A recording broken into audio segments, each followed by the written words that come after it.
Hey everybody, welcome to Electric Libertyland, episode number 168 pre-roll. And once again, I'm going to remind you about our good friends over at the North Spokane Hemp Company. I know St. Patty's Day this year has effectively been canceled. And I don't know, you probably had to drink at home. But you know what helps with overcoming a hangover, getting rid of some of that anxiety, relaxing yourself, helping your muscles and the pain within that, and taking care of your dog who now has to sit at home with you all the time? CBD! Yes, CBD, friends. And you can get a discount of 15% by putting in the discount code LIONS at checkout at northspokanecbd.com. Again, northspokanecbd.com.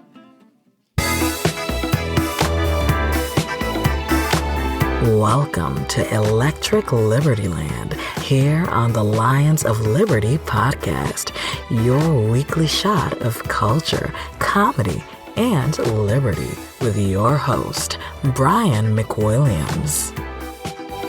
Oh, baby. What's up, everybody? Welcome to ELL 168. All the show notes for Electric Libertyland 168, which there are very, very few of, are available at lionsofliberty.com/ELL 168. Now, guys, I was going to just pre-record this whole show with my buddies Andy Ruther and Joe Praino, two very funny gentlemen that I am friends with here in Los Angeles. I've been on Andy Ruther's podcast before, The Dent Report, and I'll link to that in the show notes. But of course, Andy and Joe are most famous for the Dirty Sports podcast, for which they talk about sports. Of course, not sure what they're talking about right now since all the sports are canceled, but you can head on over there to check that out. Anyway, we sat down, had a great talk, me, Joe, and Andy. Now, Joe's also a touring comedian and has some funny stories about how he hurt his ACL and also about what he's missing out on when he goes to some of his tour dates coming up. So that's going to come in on the latter part of the show, because originally my plan was to go out St. Patty's Day, have the traditional get up at 6 in the morning, take the day off, go to the bar with my friends. We do this every year, 6 in the morning car bombs, right? Probably about 10, 15 of us. This year, of course, none of that's happening. I also pre-recorded the show because I was going to Florida to show off my baby to my parents. Didn't realize that over the past week that I've been gone, the world would effectively come to a halt, that all economics would cease, that all bars and restaurants in major metro areas would be shut down, that now we're talking about domestic flights being canceled. Thank God I got home in time, I guess, me and my 6-week-old baby. So long story short, I'm going to be doing a little preamble here before I get into the pre-recorded stuff. Now, I don't want to not use that, and also I'm recording this after flying all day and being out of town, so I'm not going to do a ton on this, but we'll see how long I rant for, because I have some very specific thoughts on what's unfolded about the actions of our government in the wake of this quote-unquote pandemic that is rolling out across the United States and other nations and impacting them far more heavily than us. But I've never seen anything like this. I'll just start with that. I've never seen anything like this reaction in my life, and it is quite literally everything I ever feared the government could do with the power that it holds. Now, you might have remembered my bar talk that I did about the coronavirus and how authoritarian governments do not have an effective control over this type of thing. We're seeing that play out. We're also seeing that a nationalized healthcare system, like, all these people calling for nationalized healthcare in the wake of a pandemic like this, doesn't work. Italy has a nationalized healthcare system, completely ineffective in the wake of your populace just completely going ill all at once. Now, I want to say this at the top of the show. I don't want to come across as crass. I don't want to come across as uncaring. Libertarians obviously have a problem with that. Our buddies at Good Morning Liberty, that's their big focus, compassionate libertarianism. And I am a compassionate libertarian. I'm not a left libertarian, but I'm a compassionate libertarian. So when I talk about what's going on, I don't want to make light of deaths. I don't want to seem that I'm being harsh or cruel or uncaring when I talk about the people that have been dying, and I weigh the costs of their lives against what is happening. So it's, to make that clear, I care. I feel bad for these people. I feel bad for their families. Okay, good. Get that out of the way, clean slate. But we see what's happening in Italy, right? Nationalized healthcare. You've got one of the oldest populations in the world. I think they're second oldest to Japan. You have a small country with very tightly knit cities. I mean, if you've been to Italy, you know that the streets are narrow as hell. People live on top of one another in a lot of these cities. These are like medieval cities in many ways that have not really been changed much. They are tight, and people interact a lot, and they have this old population. And that, if you get a flu bug coming in and people aren't ready for it, and one that spreads quickly like this virus does. And again, if you did not hear the Conspiracy Corner talking about the coronavirus, you should go back and listen to it, because it's been said, I'll give Chris Spangle of We Are Libertarians says it's the best information on the coronavirus I've ever heard. I mean, really, it's the breakdown they did was fantastic. So go back and listen to that. But you've got this aging population that's being turned away at like age 65. The Surgeon General of Italy, or whatever he's called him, El Surgeon Generale, turns people away because he says we need to concentrate on serving younger people, because with the coronavirus, it hospitalizes something like 15% of the people right now, which is very high. Now, granted, a lot of people can get it, not even realize it. I was reading, an NBA player got tested positive. He didn't even know he has it. He has no symptoms. He's fine. Many other people say, I was down for a couple of days. I bounced back, no problem. However, it's especially deadly for people that are 65 and older, 70 and older, etc. But even with Italy turning away people, right? Turning away 65 and over, it tops out about 4% mortality rate. Now, what always bugs me about stats like this, because even in the United States, the latest things I've seen is something like 3,000 some cases. Again, 3,000 cases in a country of 300 plus million people is not a lot of cases. And these aren't confirmed cases. These are projected cases. Among those people, the mortality rate, I think here is something like 2%. And again, that is almost exclusively among elderly. But the thing you don't realize, or maybe you do realize, is that they're not counting all of the people who got it, didn't get tested, thought it was just a general flu bug, recovered, and didn't report it. So really, all the mortality rates you're reading are higher than they really are in real life, because people are simply not going all the time to the hospital. They're all the time reporting it. They don't even know they have it half the time. So their mortality rate's actually much lower than what they're actually stating it is, or trying to scare us into thinking it is. So to continue to set the stage, that's going on in Italy. Very scary. We see a lockdown in Italy. We see a lockdown in France. We see a lockdown in the UK, literally forcing people to stay inside. If you're elderly, you're not allowed to go outside.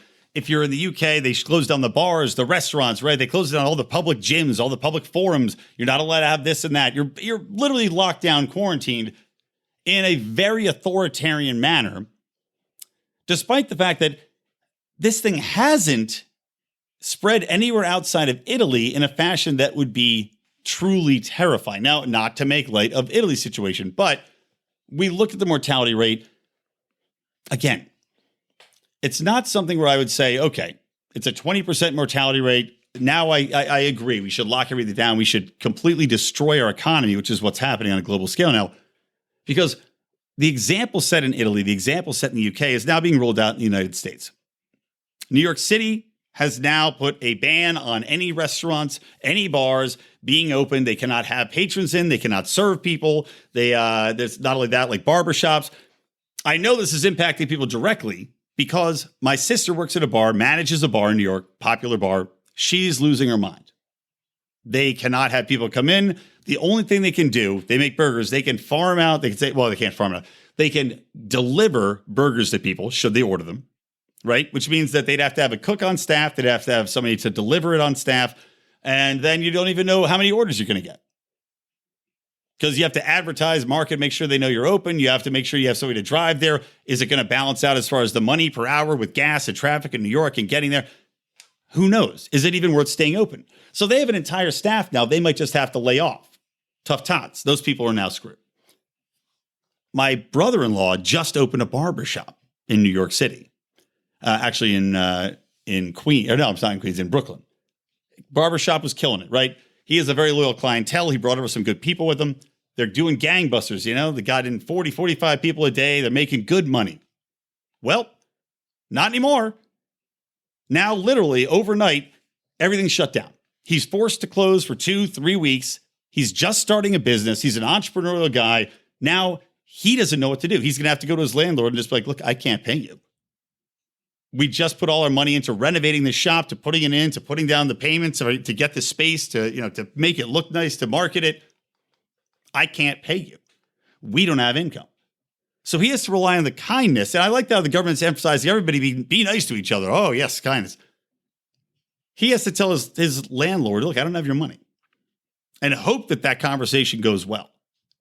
Now, I know they passed this bill, which naturally has, I'm sure has all sorts of poison in it that they forced in because they know that people have to vote for it because Americans are hurting and they're scared and they have to pass something, right?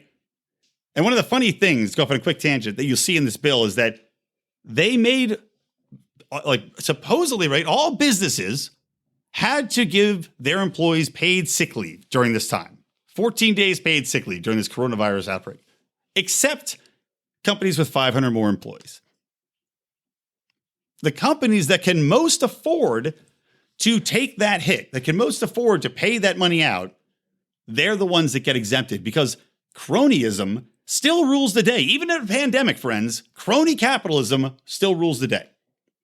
In the meantime, small businesses are getting fucked over. And that's really what I want to come around to with why I just overwhelmingly opposed. I'm shocked at what's happening because they just did the same thing in LA County, right? LA County is massive. It is a massive population center. Millions upon millions upon millions of people here. Not everybody's rich here, folks. Promise you. I guarantee you at least 70% of the people that are going to be affected by these bans that they're putting on, restaurants have to be closed, right? Bars have to be closed. Shopping malls have to be closed. Clothing stores are closed. Like, I get emails every 5 seconds now telling me who's closing and why they're closing and how we have to do this together and we have to stand unanimously to stop this spreading virus, which, to remind everybody, has 3,000 cases in the U.S. Now, this number might be outdated by the time this episode airs on Wednesday. I'm recording it Monday night. But at this point, 3,000 cases, like, it's like 0.001% of the population has this virus. This virus, which only affects and only is really deadly to a small portion of the population, which is the oldest portion of the population, and also the people that are most enabled to be able to stay in and self-quarantine themselves for a few weeks, to have food delivered in, to have groceries delivered in, to have somebody go and get it for them, to make sure they don't go out because they don't need to go out. They're not going out all the time. They're not working. They're fucking retired, right? So they should be able to self-quarantine rather than being forced, having everybody else be forced to stop doing business. Naturally, you're seeing the stock market crash. It went into a total tailspin. The circuit breakers, quote unquote, circuit breakers got through because of the massive sell-off going on. Now, yes, I know. It's been propped up. We all know it's been propped up by bad loans. The Fed lowered the rates to 0.025% now. 0% interest rates, effectively. It won't help. It's not going to do anything. It's idiotic to think that this would boost it up when people are in a straight panic, when no one can do business. Lowering the interest rate's not going to fucking help anybody. So to get back on point here, though, we're talking about some 3,000 plus cases in the United States, right? I would say effectively a realistic mortality rate of probably 2.5%. And like I said, among people that are the older population. Now, granted, it does hospitalize 15% of the people. So make sure we have some hospital beds. Great. Make sure they're handy. Great. We can definitely figure out some stations, set up some tents, set up some triage. Now, if it wasn't a crony system, if it wasn't a regulatory system, I would argue that you could open this up and a free market system could really capitalize on this. And by capitalize, I mean help out. Because if you have a need, if you have a country full of sick people and you're able to just say, hey, we'll fly some doctors in, set them up right now. They could practice right away. No problem. You don't have to get licensed by the American Medical Association. Just come on in and do it. And by the way, we're seeing some of that. Shows you how bullshit these fucking regulations the government puts on everybody are, where they can just drop them at the drop of a hat. Like they're allowing nurses, I think in Massachusetts or something, to just, hey, if you're a nurse, walk right in. You can get your license in a day to help out. Instead of waiting, whatever months, instead of paying all this money. Oh, so you could do that all along? You just were being dicks about it. Good to know. How about the coronavirus test that got pushed through the FDA in like 10 days? Oh, yeah. It turns out it was all pretty much pre-approved technology. We just decided we were going to go ahead and let that go through quickly. Oh, you couldn't just fucking do that all the time? Anyway, so you got these cases, right? You got a mortality rate. We have, 3,000 confirmed cases in the United States and, a couple hundred deaths from that. And what they're doing now is they're imposing these bans. They're closing down commerce. They're telling people you cannot go to work or work from home. They're closing down schools. They're shutting out people in the service industries. They're closing down small businessmen primarily. And as I mentioned, the big businesses are exempt by giving people the sick leave. So only a small businessman has to foot that bill.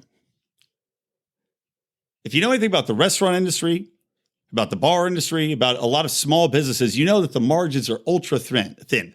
And shutting down for 3 weeks can kill you.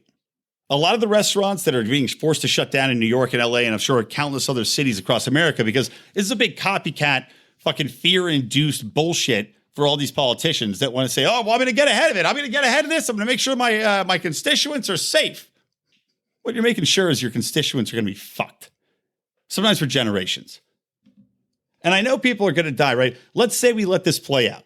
Let's say it's a public health thing. Say, look, quarantine yourself. If you're old, quarantine yourself. If you feel sick, quarantine yourself. If you are afraid of getting sick, go ahead and voluntarily, keyword, voluntarily quarantine yourself. If you're a restaurant or bar owner and you don't feel comfortable right now serving food or you feel it's a danger, go ahead and voluntarily shut down if you can afford to do so. But people can still choose to go out, choose to associate, choose to go to work, choose to do whatever they want. We can keep the economy going. We can keep commerce going. We can keep voluntary interactions going between people in the meantime, while these people opt out. And we can see that public awareness campaigns, everybody's got, I brought Clorox wipes to the airport. I'm wiping everything down. I've got hand sanitizer. I'm spritzing everywhere. I'm using my elbow for all this shit. Everybody's doing this shit. Everybody's on top of it. Everybody knows the dangers, right? Even though the government's done the worst job I've ever seen in managing this crisis. People were shitting on Trump, and not to be a big Trump defender here, but people were saying that Trump had to be more forceful. He should have told people, oh, this is a much bigger deal than it was. Why? So they can panic more? So they can fucking take all the goddamn diapers and toilet paper and water and paper towels out of my fucking store? I was out of town for 5 days. I get back, I try to stock up because, you don't buy groceries before you're going to go out of town. They're just going to sit in your closet and go bad. I get back, I can't buy any pasta. I can't buy half the shit that I need. I actually bought extra baby diapers, not hoarding style, mind you, but like 50 extra baby diapers for fear that I'd get home and there wouldn't be any on my local shelves. Because people are inducing this fear fucking panic by the government and by the media. And instead of calming people down saying, look, like just literally today or yesterday, Garcetti, this piece of shit mayor in Los Angeles, finally sent out, or Newsom, the piece of shit governor of California, finally sent out a note that said, hey, by the way, you don't need to hoard. We have plenty of supplies. Stop hoarding. Yeah, it's not that, it's not that big a deal. But at the same time, they're telling people to stop hoarding, which they shouldn't be hoarding in the first place. And Trump, I think Trump and the federal government should have said, you don't need to hoard. Supply trains are coming in. We are a well-supplied nation. Don't worry. That's the advantage of capitalism, by the way. Not like Venezuela where you can't get fucking toilet paper. We are a well-supplied nation. We'll have supplies. You don't need to fucking hoard. But nobody's going out and saying that until like yesterday. Instead, they're telling you how bad things are, how horrible things are. And every media outlet, oh, it's only going to get worse from here. We're waiting for the big spike. Fuck you. There might not be any big spike. But in the meantime, based upon a infection rate of 0.001% of the population, right? We are now shutting all these things down. We're shutting the economy down. We're tanking people's lives. We're costing people their livelihoods. We're costing people their businesses. We're costing them their investments. We're costing them their retirement funds. This is fucking madness. It's indefensible. And I'll tell you why. Because for all the deaths that people say, well, you have to prevent the deaths. Number one, the deaths are coming from people that are elderly. A lot of them were going to die anyway. Again, not to sound too harsh, but I have a logical mind. I think through this logically. A lot of these people may have died from the flu in general. They may have died from any number of other causes because they are extremely elderly. The other people are high-risk individuals, people that have autoimmune deficiencies that might have died from other things anyway. So to say directly, well, the coronavirus is the only thing that could have killed him is nonsense. But on top of that, right, we weigh out how many people would have died overall, especially knowing that knowing what we know. We have the public education thing. We're reining it in. We're distancing socially, right? We're taking precautions. we're going to cut that infection rate in half. Then we're going to cut the mortality rate in half or even in a quarter, because by the time it gets farther along, we'll have better testing, we'll have better grip of what it is. So we don't need to upend the economy. Worst case scenario, right? Maybe you have a 1% mortality rate. And again, that's among the elderly people of the world that might have died of something else. But instead of allowing it to play out, instead of saying, okay, we're rational human beings, we shouldn't destroy our economy, we shouldn't destroy our lives over this for fear, government and media-induced panic. Instead, we're going to shut everything down. Now, what is the fallout from that? This is what I don't think people understand. And I've told this to a couple of friends. One friend, I swear to God, I was texting with him. And of course, he's my left-leaning, ultra progressive friend who I hardly ever can agree with on anything. But I told him, I said, look, man, the deaths that occur as a fallout from this, suicides from people that are already prone to social disorders, that are anxiety or depressed, those people being quarantined, being cut off from everything and fearing for their lives are now probably far more likely to commit suicide, right? Far more likely. 2, people that are alcoholics, people that are drug abusers, people that have certain sinful predilections. Now they're quarantined for 3 weeks. They are probably going to be far more likely to die of an overdose or die of a suicide, especially because they don't have money coming in. That brings us to category 3. How about the small business owners? How about entrepreneurs? How about just anybody that's working paycheck to paycheck? How about the day laborer? How about the waitress? How about the bartender? People, especially on the left, that love authoritarianism, they love to throw around the stat that the average American can't afford $400 in unforeseen expenses. Okay, well, doesn't that mean that telling them that they have to cut off all of their income for 3 weeks because of a pandemic, quote unquote pandemic, that has infected a minuscule portion of the population? I mean, for fuck's sake, there's more trans people in California than there are people that are infected in the entire United States. It is a minuscule portion of the population that is infected. They have to give up their livelihoods. They might have a business, a restaurant, whatever it might be, that is literally hinging on a week's worth of business. You've now destroyed them.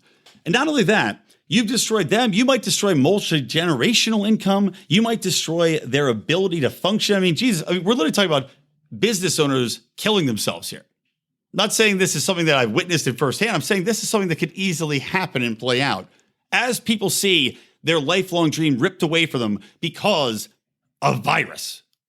As they see their savings thrown away. They can you imagine if you just fucking opened a bar or restaurant right now? Like I said, my brother-in-law just opened a barber shop like a month ago. And now, guess what? You got to go take a hiatus, man. And by the way, you have to pay your employees for 14 days sick leave if they get hurt, if they get sick. I know. But don't worry. The government has a package they put together for you. You know, if you're a small business, we have like millions in loans we're going to give you. Of course, that's all taxpayer money. And I don't see a moratorium on taxes being collected. Do you guys? No. The government's going to take care of us by getting deeper into debt and then making sure that they tax us by way of inflation and just general taxation. So they're really taking care of us by fucking us right in the ass. Here, we're going to take away your income and livelihood, but we're still going to make you pay taxes, and we're still going to inflate your monetary supply because we need to get the money from somewhere, and we're already trillions in debt. But here, if you're a small business, you can get a loan to cover you at a very low rate. Wonderful. What if I'm already hyperextended on my loans? Now I got to go deeper in debt because you forced me to close? And how long is it going to take? The government's not exactly known for its efficiency, is it? How long until I get the money? How long until I'm able to repay the money when this sluggish economy starts churning along again after this fucking horse shit happens? I mean, are you honestly going to tell me the amount of lives impacted, if not straight up deaths, but the amount of wealth lost, the amount of lives ruined, the amount of livelihoods destroyed, the multi-generational wealth destroyed, the potential ruined for these fucking people? Is that worth saving the lives of several thousand, primarily elderly people? That sounds mean to say, but when you look at it from the way this ripple effect has happened globally, this is going to affect, by the time it's done, not every person on the planet will be impacted. I mean, there's small countries in Africa that aren't going to be hit by it, but anyone that's tied into a major part of the global economy, anybody that relies on one of the primary monetary systems is without a doubt going to be impacted. The global wealth lost is already in the trillions. The amount of people's lives that have already been changed only a couple days into the government cracking down in this draconian manner on businesses and be able to voluntarily interact with people has to be in the billions. I mean, billions of people. Billions of people are not going to catch the coronavirus. But that's who's getting fucked over by the response to it. Now, look, maybe I'm wrong. Maybe I'm wrong. And I'll admit it. If this just blows up, if there's no stopping it, you hear that cough, coronavirus. If there's no stopping it, if this thing is bigger than I realize and I'm wrong, and the government's steps were correct, I'll admit it. I'll tell you that I was wrong. But from where I'm sitting, and like I said, my sister and her husband, the people in New York I was telling you about whose businesses are fucked now, they are both ultra progressive. They were both in the Brooklyn bubble. Now they're in the Queens bubble. My brother-in-law, who I've had many fights with about politics, about libertarianism, about the way to do things, the night before we left, when he found out his barbershop's going to be shut down, he comes over to me, he goes, "Hey, yo, Brian." He goes, "I know, man. I know we argue about this shit all the time." He's from, he's got a fucking Long Island accent, by the way. He goes, "Oh, Brian, I know we argue about this shit all the time, man. I know I'm always busting your balls with libertarian shit, but this is nuts. No government should be able to do this. The government's going to destroy my business." Yep, they are. They're going to destroy your fucking business. They're going to destroy your life. They're going to destroy your credit. Because they got to protect some old people. I know that's being very hyperbolic, but let's be real.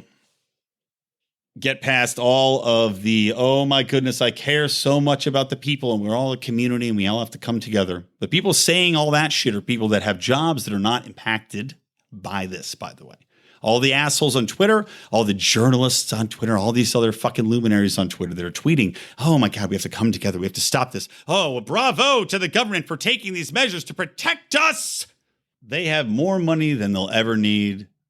They have incomes that aren't reliant on doing anything that's going to be impacted by this. So they can, like all these people, they can tell us what to do from their white towers. They can tell us what to do from their protected gated households. They can tell us what to do from their apartment buildings with doormen and tell us how morally superior they are and how wrong you are if you are an American that would reject these measures. If you're a business owner that dares to stay open. And that's what I was telling my brother-in-law too. And my sister. I said, this is a time where people should get together and stand up and say, fuck you. We're not complying with this. It's going to destroy our businesses. We're not complying. Like, if you're going to lose your business, why would you comply with this? I know I sure as fuck wouldn't.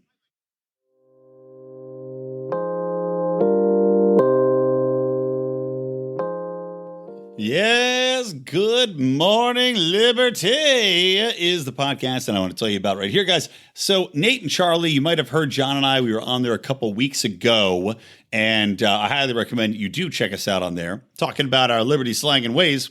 But Nate and Charlie over at Good Morning Liberty are two gentlemen that have taken on the onus of trying to change people's minds about how people view libertarians. They're trying to lead with a compassion-first message, looking at the ways in which policies impact people and trying to find a libertarian way to compassionately provide solutions. So, I might come across as a little caustic. Maybe I'm a little too aggressive, a little too laughable. However, I made that same point myself, that we do need to come from a place of, here's a solution. We do care about you. We both have the same goal in mind here, which is helping the most people. And they've tried to do that. Interestingly enough, they actually both have a healthcare background. They own a healthcare IT company. And so get into some weeds as far as dedicated discussions about the healthcare industry. Either way, Go check it out. They are every day of the week. So if you're jonesing for a Liberty fix between our episodes, you went to make sure to go into your podcasting app or catching app. Check out Good Morning Liberty. They're available all over the place. Or visit lol.gmlpodcast.com and you can go from there.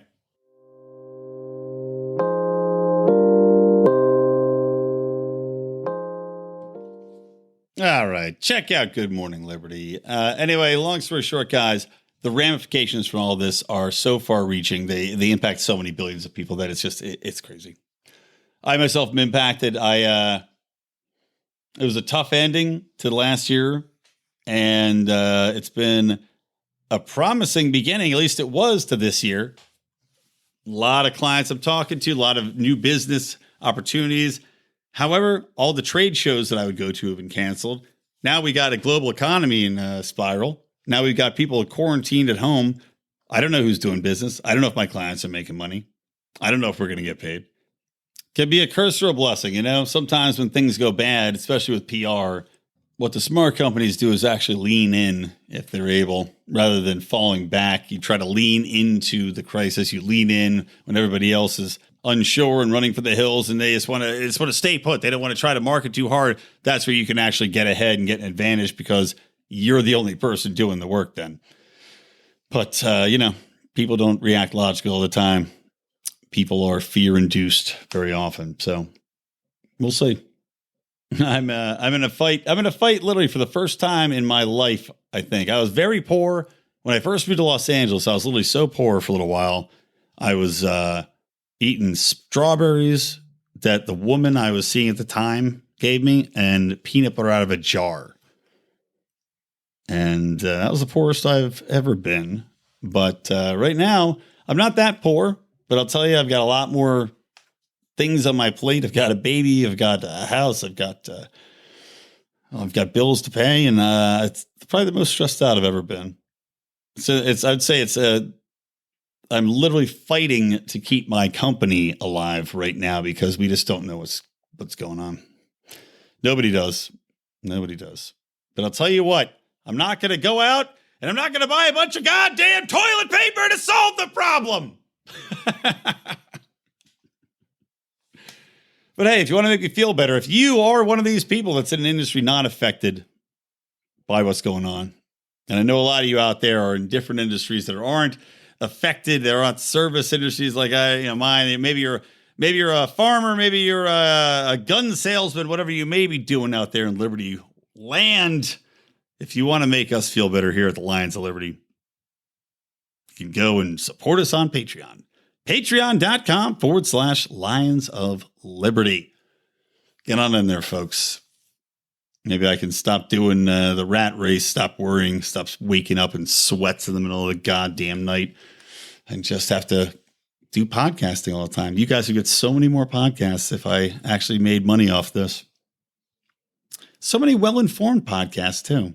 I wouldn't be gleaning information at a rapid pace and then spitting it out. I'd actually be able to put all of my time and effort into it. Just think, your minds would be so blown. Your minds would go out the back of your heads, up your asses, crawl through your digestive tracts, up your esophaguses, and then pound through your nasal cavity to get back into your brain. And they'd be like, the trip I had, man. You don't even fucking know. That McWilliams, man, he just, revitalized our entire body. All right, let's get into the pre-recorded stuff. And happy St. Paddy's Day for those of you who did celebrate. All right, as mentioned, I'm here with two gentlemen I've grown quite fond of over the years, two comedians, and also two gentlemen responsible for the Dirty Sports podcast, Mr. Joe Praino and Mr. Andy Ruther. Gentlemen, welcome back to Electric Libertyland. Thanks for having us. Well, it's my pleasure. Yes. Good to see you again, Brian. Or listen to you, I should say. Yeah, listen to you, exactly. We decided with these gentlemen, I'm not looking at them directly. I find that's the best way to handle the two of you anyway. It's like looking into the sun. It's just too much glory shining in one's eyes. But, just starting off, so I know, Andy, you're not traveling as much, but Joe, despite the fact that you tore your ACL, right? Is that what you did? I broke my tibial plateau, which is the bottom of your knee joint. That sounds fun. And of course, skiing or snowboarding or something like that, and a man got in your way and you were unable to avoid him due to your own incompetence. Was that pretty much how it went down? Well, yeah, that's half true. Somebody fell right in front of me. There was no avoiding it. It happened with no reaction time. So some guy fell and just basically took me out of the legs. Brutal. And then you became a Trump supporter, if I recall. I did, yeah, correct. I am now very pro putting a wall at least around ski resorts to keep Mexicans out. Yeah, I don't know. You don't want to reveal the guy's name, but yeah, I was watching a funny clip of you on stage. Mark Martinez of Oakland, California, a damn dirty Mexican snowboarding ape. There you go. Build that wall. Yeah, funny stuff. Unfortunately for you, and obviously I feel bad for you for having that, man. So I know it's going to be a long recovery time. But yeah, jumping into it, guys. I know we're going to try to keep it a little short here because Joe, you got to get to a meeting, but we could do a solid 40 of chat here. We were just talking about, like, Andy and I were shooting the shit a little bit before you came on about traveling right now. And obviously coronavirus madness has overtaken everybody. And I want to talk a little bit about that. But Joe, are you having any impact from the coronavirus in like traveling for you or any of your shows coming up? Are the comedy clubs freaking out yet and canceling shit and having everybody go virtual? No, comedy clubs seem to be the only people, surprise, surprise, that don't care about their employees traveling to work. So I leave actually on a flight for Birmingham, Alabama tomorrow morning to go do a weekend at the Stardome in Hoover, Alabama. And yeah, I'm sort of freaking out about it. I mean, I think a lot of people are maybe overblowing this, but at the same time, it's like avoid flights and certainly cruises and all that if you can. And I would love to avoid it before going to Alabama, but no such luck. Yeah, I don't know, man. I'm just like, I just look at this whole thing and I'm reading like all the different things being canceled and people freaking out about just like, I mean, the madness. Well, let me ask you this, Andy, how much hand sanitizer, toilet paper, and paper towels do you have in your house right now?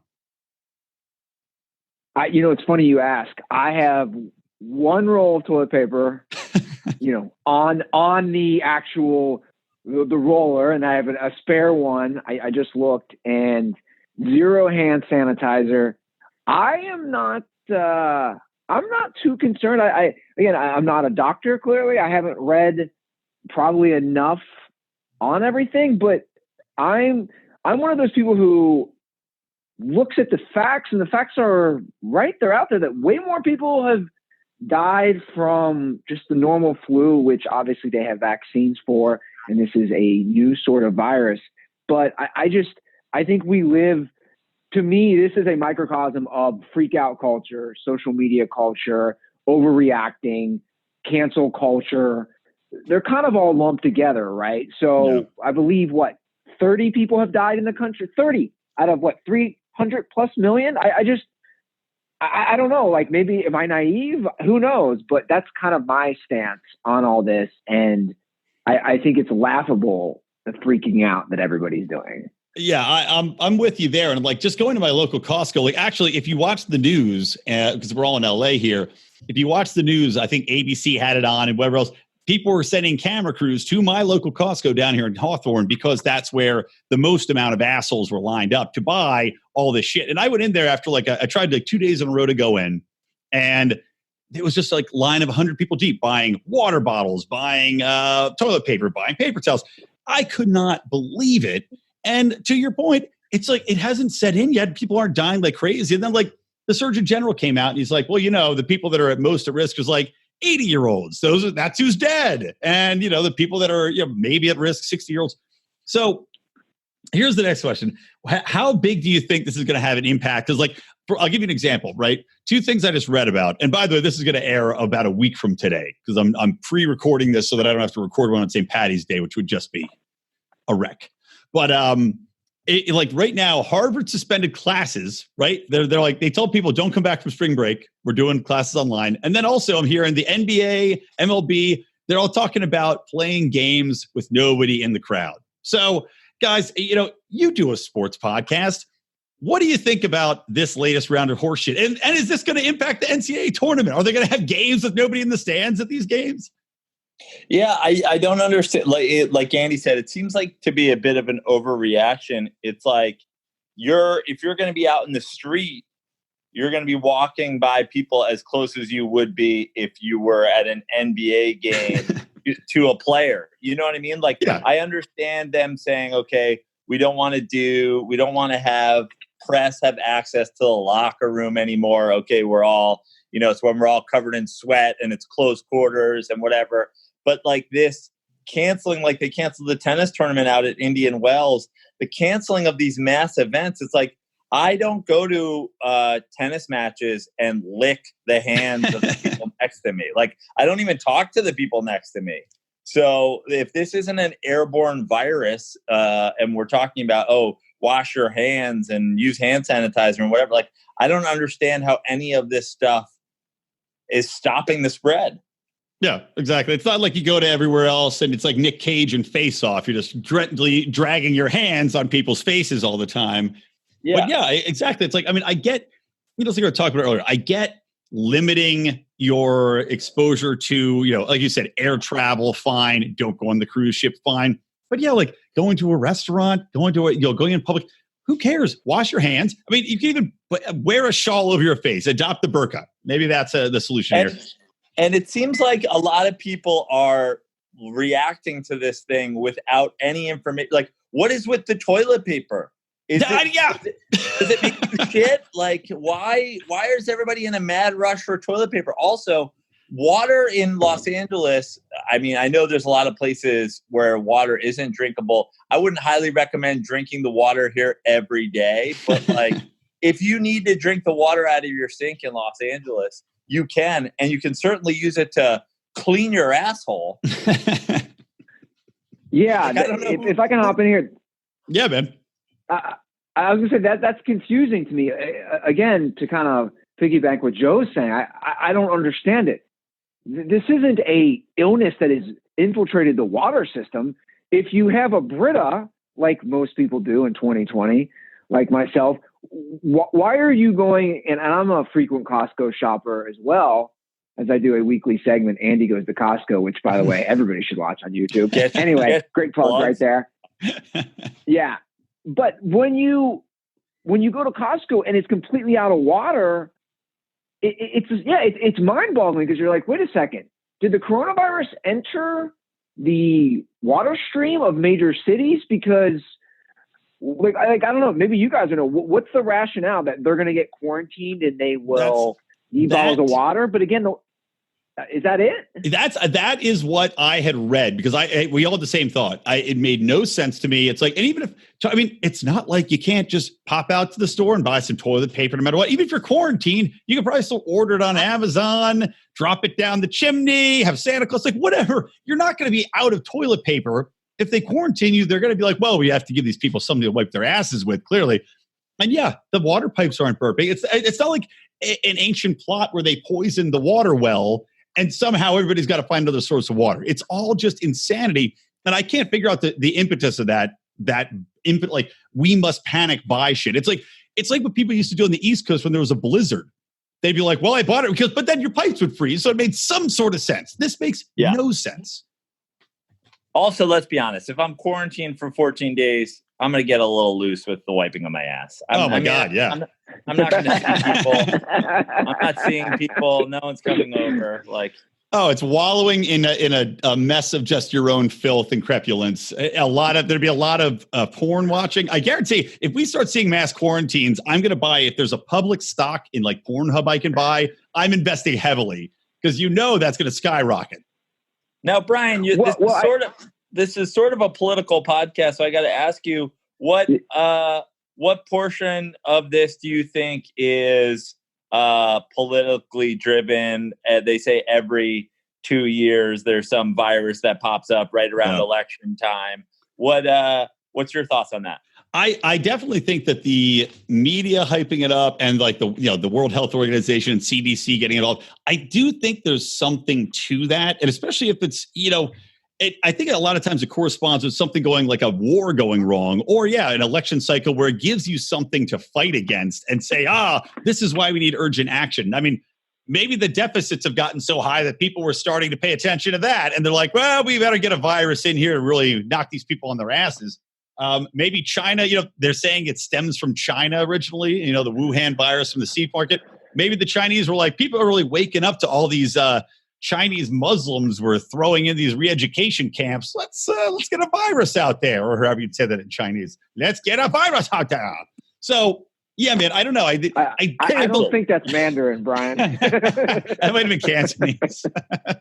But I do think there's truth to parlaying any sort of distraction into, hey, we need more government. Let's ramp this up. I mean, what are your guys' thoughts about that? Do you believe in the conspiracies that if not that the government's created these, at least that they use everything to kind of promote more government, more surveillance, more oversight, and more authoritarian control? So panic view, like the people say, okay, we're panicking. Who's going to take care of us? We can't trust each other not to get each other sick. I think it's 100% coming from. Go ahead, then.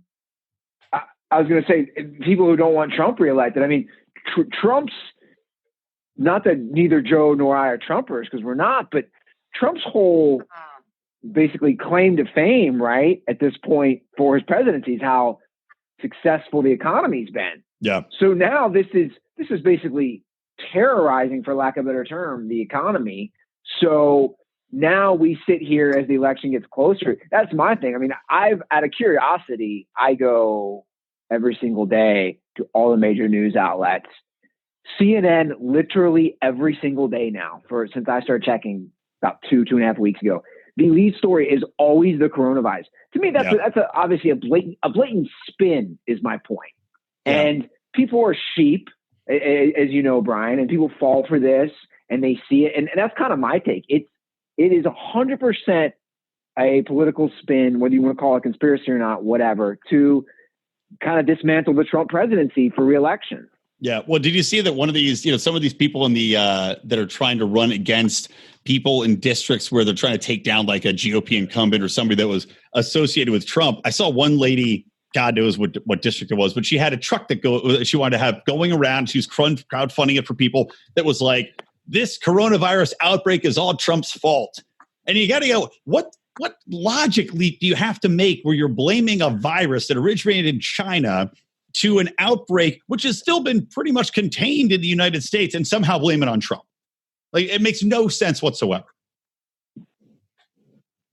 Yeah, I mean, I obviously, like, it's ridiculous to try to link any of this stuff together. But like Andy said, it's the panic. Anytime anybody sees anything that they can say, hey, look, and obviously, like Andy said, the economy, Trump's been, look at how the economy is doing, and to, obviously the stock market isn't entirely the economy, and the economy isn't entirely the stock market, but it is fun. I do have a little bit of like a, Heath Ledger's Joker in me, where I just want to watch it all burn. Oh yeah, so man. like stock, as you can imagine, as a broke 40-year-old comedian, I don't have heavy investments in the stock market, so I love watching this shit come down and everybody just being like, what's up now, Trump? It's just like, fuck everybody. I'm just imagining, though, if things really do fall apart and the apocalypse comes, comedians are going to be pretty quickly turned to for the cannibalism. So you better work on healing quick so you can get those running legs under you. Yes. Yeah, man. I know. I also have that strong urge in me where you do want to see the world burn. But at the same time, I look at what's going on with Trump and like on the wider impact of this, like the Fed's getting involved. Like before, the impact of the coronavirus on our economy seemed to be extremely limited in that, we're getting runs on products. People are still going to work. Nobody's been quarantined and sent home. Like the cancellation of these events is more of a proactive thing. And I'd say more of a kind of a panic thing.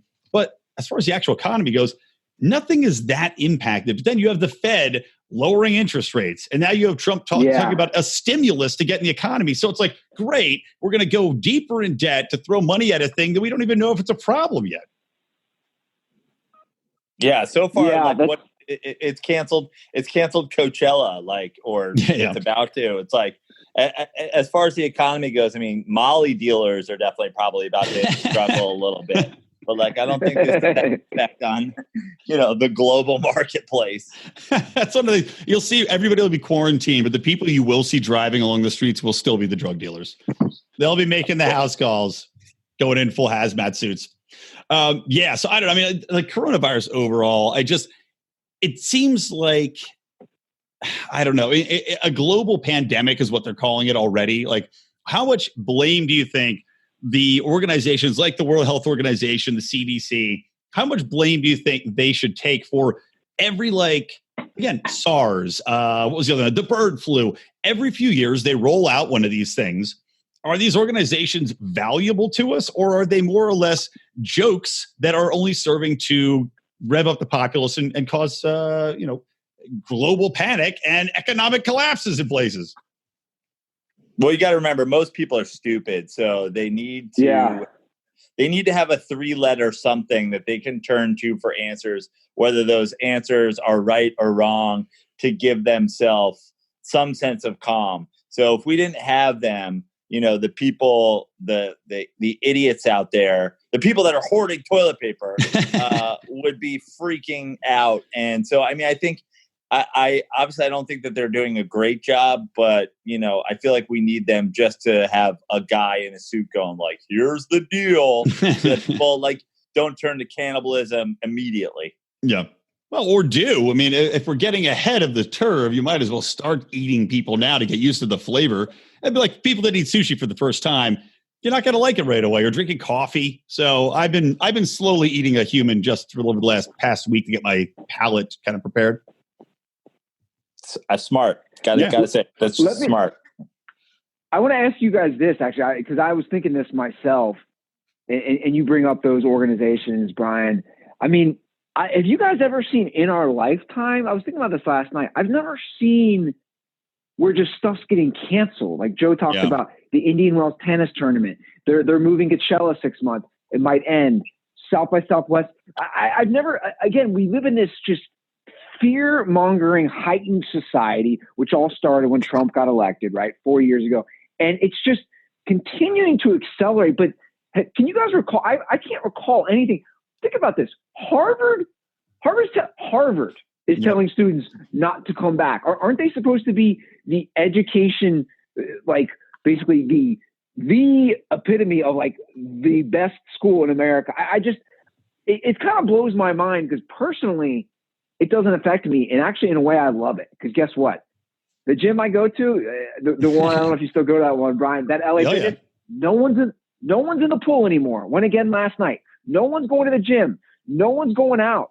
I'm going to a Ducks hockey game tomorrow. I'm sure no one will be there. Fine, everybody stay in. Yeah. I love it in a way. I'm actually going to go there tomorrow morning to work out at that same gym. Have you guys ever seen this? So I can't recall any time in my life a worldwide mass cancellation. Neither have I. It is unprecedented. And that's where too, I worry about kind of that's why I brought these organizations and kind of getting into this world, kind of world government and the impact of decisions being made outside of, your locality. And it seems like this mass hysteria has taken over. And then people look to these, like you said, the 3-letter organizations for guidance. And if their guidance is saying shut down everything, that is just fucking retarded. It's based upon still, the death rate for the virus is higher. I guess the average flu death rate's 1%. The death rate on this is something like 3.4%. So it's definitely higher because I guess you can get pneumonia more severely or it impacts you more severely than the flu, but only if you're fucking old or only if you're recovering from cancer or have an immune deficiency problem. So yes, I've never seen cancel culture like this. I mean, Christ, we had Ebola out there, which makes your eyeballs melt out of your head. It's the worst thing ever. And they're like, go ahead. Go on that cruise. Have fun. Have some bisque. Yeah, it's just a better safe than sorry approach because everybody is, we live in such a litigious society now that everybody lives in fear of one kid going to class, getting sick, dying, and then owning Harvard because they didn't cancel it. And the other thing these days is obviously the canceling of big events is one thing, but like if you ran a company, what company at this point do you need anybody to show up to work? That's a good point. Like everybody's doing everything from home. Just stay home. Like, let's not deal with it. Let's not be on the hook for the problem. So like, I understand it in that sense, but like, my question is, I'm interested to see how long this lasts, and because people can't just cancel school and cancel events and cancel whatever forever. I mean, we talked about that tennis tournament being canceled, Coachella being canceled. Those are within like 15 miles of each other. I mean, the tourism in the Indio, California area they just lost their year. Yeah, exactly.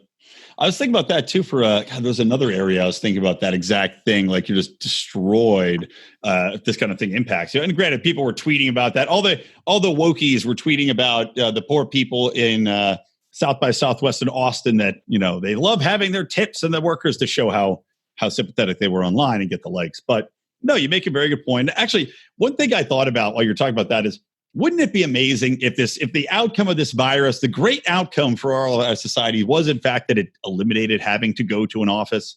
You just never go again. You're homeschooled from now on. You never have to go to the goddamn school. Eliminate all the money going to those buildings. Eliminate the teacher's budget. Just have it all online. It'd be fantastic. And then on top of that, you also don't need tennis tournaments. You got Wii. You got esports. You could use your Wii controller. Why go anywhere? If I could do stand-up comedy from my apartment for the people of Birmingham, Alabama this weekend, I would take that in a heartbeat. Just have them go into the club. They get handed have you ever been on a shitty airplane in first class where they don't have like the real systems in place, so they hand you like an iPad and like, here are new movies downloaded on an iPad. I think I got that with like SunWest Airlines one time. Yeah. Or some virtual reality goggles. There you go. Yeah. They just it'll be like pay-per-view. You log in and it's just you sitting on your couch and you're like, hey, Joe Praino. So let's transverse into a new topic here because I've got like 20 minutes left to chat. Where are you guys? The last time I had you on, I think it was before Trump was even in office, right? I'm pretty sure, maybe right after. And I recall, as I brought it before, that the three of us were actually at your launch party for your comedy album the night of the election, and we were cackling as Trump got elected, not because we were huge Trump supporters, but just in the hilarity of what was going on and the astounding faces that the media had on it. So where have you come in the last few years? Are you still kind of in the libertarian anarchy sense of like both these sides are still ridiculous? Have you gone one side or the other because you've been pushed one way or the other? And as a third part of that, what do you make of what's going on with the Democrats? So start anywhere you want, either of you, and we'll just ramble. All right. I think I can get my thoughts on this pretty succinctly. So obviously we were all laughing about the Trump thing. I said then, and I still to this day would say, if you put a gun to my head and you made me vote for Trump or Hillary, I would still vote for Trump. Yeah. I think Hillary is one of the worst people to ever live. I think, and also one of the reasons that I thought Trump would be good for America is precisely what he has been, which is a complete and utter joke. He's an embarrassment. And he's, every single thing he does or said. I mean, now is he pissing his pants daily? Like, this is like, it's amazing how bad it's gotten, but like, we need to bottom out. We need to bottom out and reset the system. Like your Philadelphia 76ers, we need to trust the process. We need to get as bad as we can get so that we can come back out of it. It's always darkest before the dawn. And I think Trump, it has been that. And you would have thought that it would have made for, some interesting candidates to oppose him. Of course, now the Democrats have hoisted up Biden because the Democratic National Party is literally the dumbest group of people of all time. I am not obviously we're here because we all lean libertarian, but my thing is, first and foremost, the number one issue for me, and I think I said this the last time I was on the show politically, above all else is let's stop fighting everybody everywhere. All the stuff that people complain about, how is Bernie going to pay for it? We can pay for everything and everybody can get Andrew Yang's $1,000 if we just stop spending trillions upon trillions of dollars every year fighting wars that we have absolutely no business starting and fighting. So whichever candidate, Republican, Democrat, Whig party, whatever it goes, we got to stop doing that. I will back first and foremost. And it honestly seems like of all the candidates that of all the candidates that have an actual somewhat legitimate shot of winning, he's the closest to that. So obviously I did not vote in a Democratic primary because I'm not a registered Democrat. But if Bernie were to win the nomination, I would vote for him. Interesting take. I don't necessarily agree with Bernie in any way, but interesting. Well, again, the war stuff, but Tulsi was my gal. What about you, Andy? Well, I agree with some of Joe's sentiments, and I want Bernie to win the nomination as well. For me, maybe from a different angle, Trump's not a Republican. He's not a Democrat. I don't know what he is. Same thing for Bernie, right?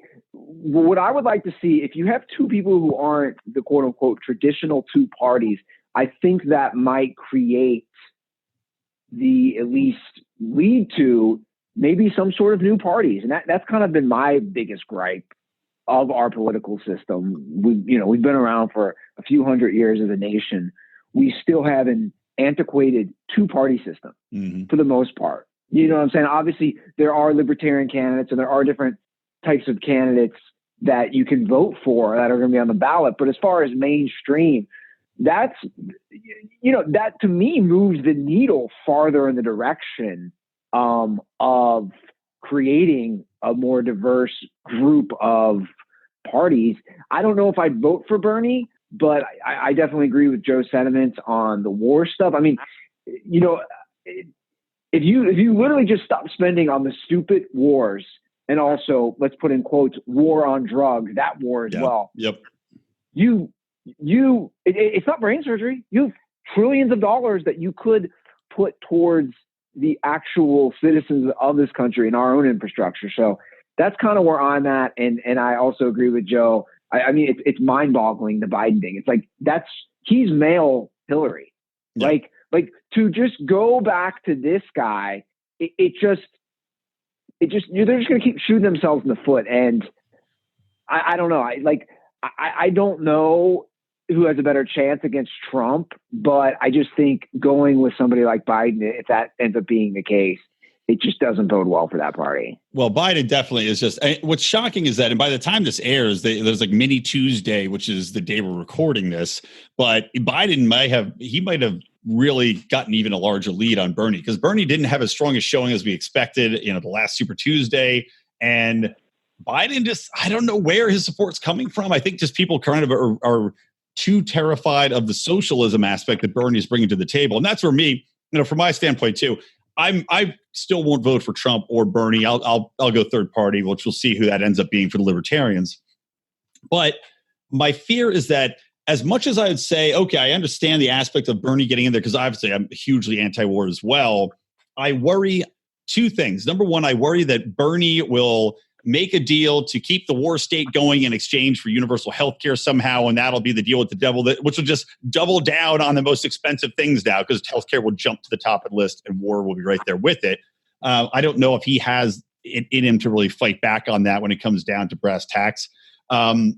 And anti-war, he's paid some lip service to it during the debates, but he hasn't put it out there front and center. Like I said, Tulsi Gabbard led with that. And people didn't seem to really give a shit because it doesn't resonate, because none of us are being affected by it, right? At here, we're not getting touched by the wars overseas, other than financially. And right. Then I also go ahead, Jeff.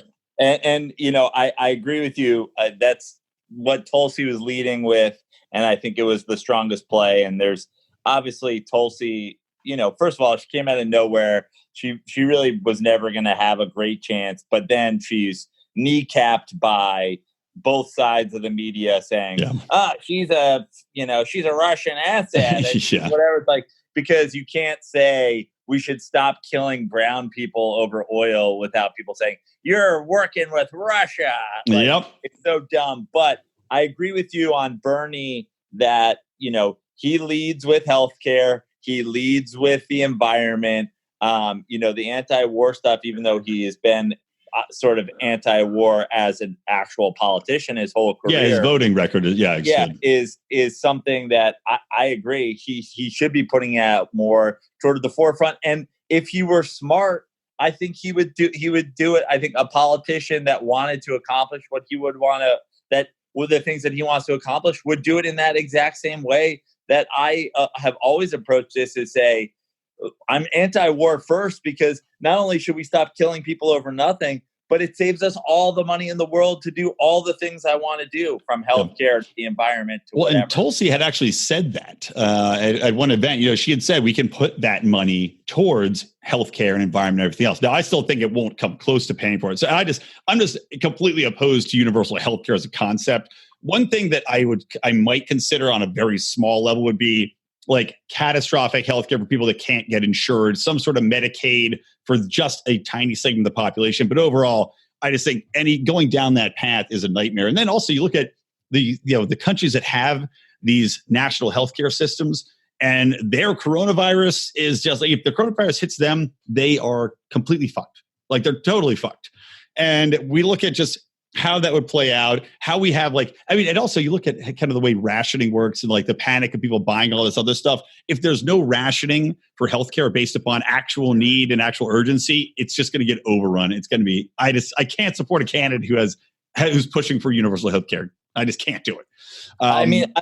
My thing as far as universal healthcare goes, and it's something that we see in the current healthcare industry all the time, is the argument about what is necessary and what isn't necessary. Mm-hmm. Like, even if you have insurance now, you're fighting for, no, I need to transition, or I need a boob job, or I need this. And to me, the idea that we are in the year 2020, that we're a very civilized nation, we're the number one, economy in the world behind whatever, we're top whatever and all the things, that we can't say, if you get cancer, we got you.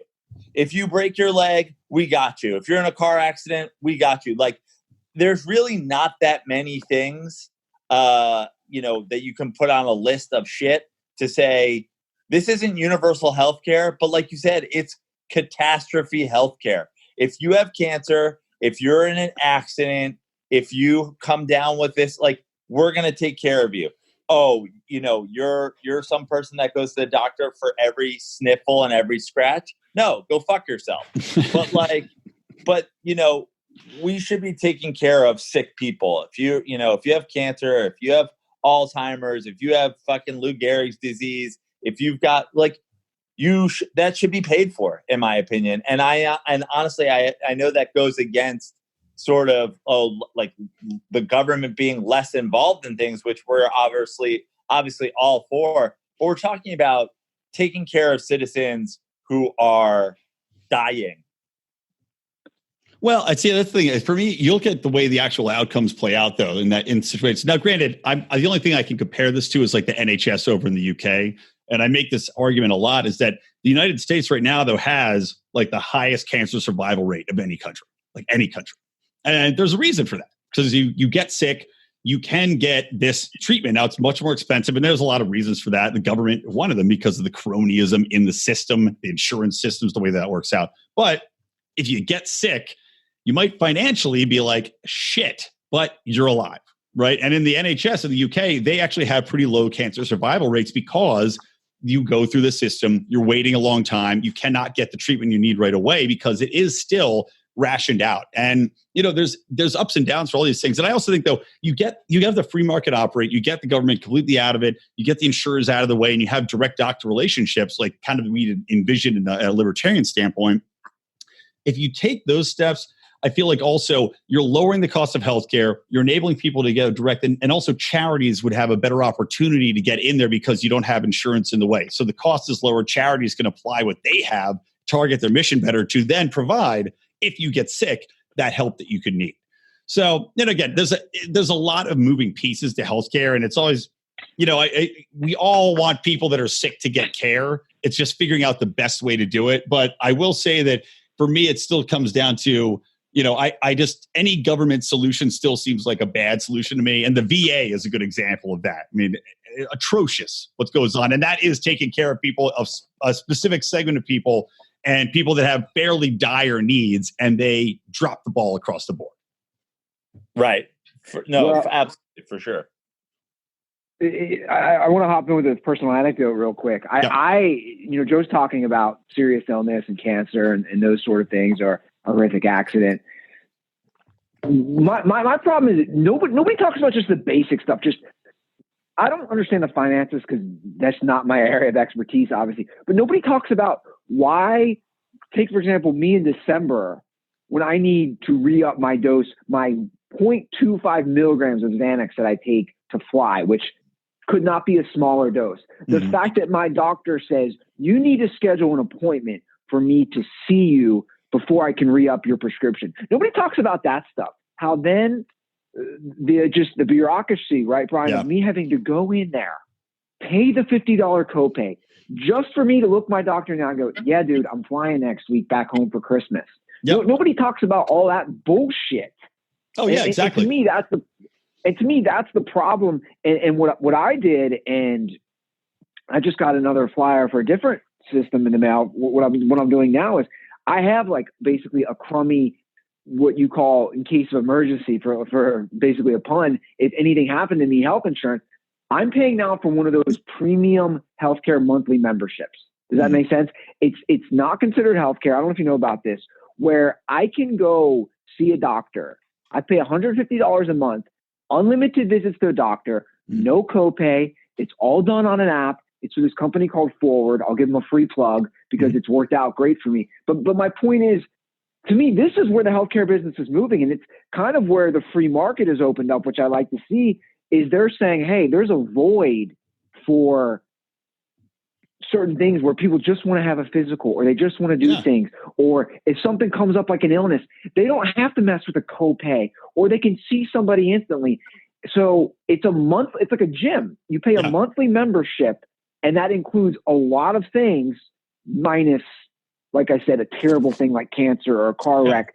And I think that's where the industry is headed, because it's basically kind of, in a way, giving giving a big FU to not only like Bernie's idea, but also the conservatives' idea. It's finding a way to maybe solve some sort of solution, which I think has been void for this country for a long time now. No, I love that idea. Go ahead, Jeff. Yeah, it's a lot like when you look at the states here in the United States where marijuana or cannabis has become legal. It's, cutting out the middleman that has all this bureaucracy. It's like, I know a lot of people who still buy pot essentially from the black market because they're like, oh, I've got to go to the store. Then there's this tax involved. Yeah, it's much more expensive to go to the store. It's more expensive, or they break it. Now you can only get your edibles in 10 milligrams is the maximum you can get in one thing. Now you can get a pack of 10 milligram things, and you can, you can't touch it and smell it anymore. You can't whatever, because there's all this stuff in the way, and it raises the price. And you're like, you know what? Why can't I just go to a doctor and say, hey, doctor, I'd like you to check me out. I'm feeling sick. What is this worth to you? And then pay that doctor that thing. And then the problem is, obviously you've got these urgent cares and all these things set up on that model, but then they don't have the insurance backing behind them that these major hospitals and healthcare things do. So if something does go wrong, you're fucked. And if something, if they misdiagnose you, they're like, sorry, you basically paid us to, give us $75 to look at you. We looked at you. So it's just, there's so much bureaucracy that's just making it so much harder than doctors themselves aren't getting paid what they used to. It's just like, let these guys who have spent so much money to get medical degrees make some money in a regular old cash-ish at least transaction. Yeah. Well, and also, man, it's like, they also have the doctors getting burned out because you talk about bureaucracy, the United States had mandated everybody get on this digital system, which I think is just so the government can spy on our medical records personally. But they got them on this digital system and it causes everybody to slow down everything. And like doctors are getting stressed out because it's so much more like entering and double checking and cross checking rather than just going in, looking at a chart that you go flip up a page and then you're like, oh, you write a new thing and give you your shit. Now it's like extra layers upon layers of regulations and reporting and documenting and all this other shit. So to your point, it's gotten so much more complicated unnecessarily. And, it's government bureaucracy getting in the way. Yeah. Well, guys, I know you got to go. Last thoughts, and also, give all the plugs and all the thoughts. And remember, if you're going to plug your shows, this is going to air on the 18th. Well, I will be this coming weekend. If you're listening to this, I will be at Fantasy Springs Resort and Casino in Indio, California. I was supposed to be going to watch a bunch of tennis at Indian Wells Tennis Center. And if you are down there watching tennis or hoping to watch tennis, there's no more tennis. So come see comedy at the Improv at Fantasy Springs Resort and Casino. I will be there Friday and Saturday, March 20th and the 21st, working with the great Alan Havey of Mad Men and Billions fame. And you can obviously listen to more of Andy and I on the Dirty Sports Podcast if you like sports and conversations about sports with this kind of tone. Andy, anything to add? Fuck Philadelphia. No. Fuck you piece of shit. Wow. Yeah. No, I agree with Joe saying, yeah, if you guys like sports and you like, we do some very in-depth discussions, sports, non-sports, you name it. We drop episodes every Monday and Thursday where all podcasts are available. We also broadcast every show on YouTube. So just follow, subscribe to us. Dirty Sports. Bingo, bango. All right, gentlemen, awesome having you on. Let's do it again soon in a longer format. Maybe after this coronavirus scare is over, we can get together in the dirt den or whatever you call that beautiful one bedroom that you hold in Venice. Brian, it is the formal term, the official term is the Smut Studio. Ah, the Smut Studio. Excellent. Well, I'll bring my finest, oldest, and most stuck together porn when I come to the Smut Studio. Love it. All right, guys. Well, peace out. Stay safe out there and make sure your ass is well taken care of with 7 bound rolls of toilet paper. And I'll talk to you soon. Thanks for having us, buddy. All right, bud. Peace. Thanks, Brian. All right, later. So there you go. 2 gentlemen, 2 scholars, Andy Ruther and Joe Praino. That'll wrap it up for this episode, everybody. Stay safe, stay healthy, wash your goddamn hands, use hand sanitizer, all that good stuff. But whatever you do, just like they say in The Hitchhiker's Guide, the best-selling book in the universe. You know why it's the best-selling book in the universe? Because on its cover, it has 2 very prominently printed words in giant, bold lettering that say, "Don't panic." And that's it. Remember, guys, you can listen to Mark Claire with his Lions of Liberty flagship show every Monday, and go back, listen to the Liberty Draft. We finished up the Liberty Draft, which, if you don't know what the Liberty Draft is, very fun show. I know we have a lot of listeners here. We go through every 4 years to coincide with presidential elections, because it takes us about a year to do the Liberty Draft, which is funny because sometimes candidates you draft drop out or change or turn into Bill Weld's. Not literally, nobody's drafting Bill Weld. But we draft people from the Liberty movement that are then slotted into different positions: president, vice president, social media chair, YouTube star, whatever it might be. We have about 10 positions for all the prominent libertarians. And I will say, if you're not on this list, you ain't no prominent libertarian. I'm saying it right now. This is the definitive draft list. We have like 5 teams of 10 people. You got to listen to it. It's hilarious. So go back, listen to the Monday show, the Liberty Draft show.